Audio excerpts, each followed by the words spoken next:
Let's do a tour of the Make It Nifty sewing studio. When you enter through the sliding door, the first thing you see is our seating area. So each person pops their sewing machine on the mat. They get access to a sewing kit and a little rubbish bin as well. Here is one of our hire machines set up and ready to go. Depending on the event that you're attending, we've also got a white and black overlocker that you can use while you're in the studio. If you've forgotten some minor things, there are some basics that you can purchase here. We also have some patterns in the pattern stand that you can purchase as well. A notice board back there with some upcoming events and a big cutting table. There's a self-healing mat on there, so if you like to cut out your project with a rotary cutter, you can do that.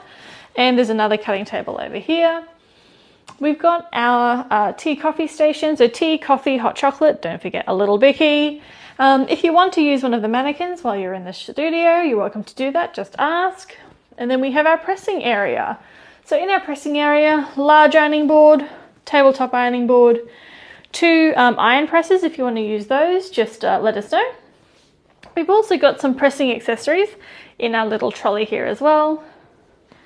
And we've got a full-length mirror over here and a full-length mirror over here. The great thing with this setup is you can see your front and you can see your back at the same time. Hope to see you in the studio.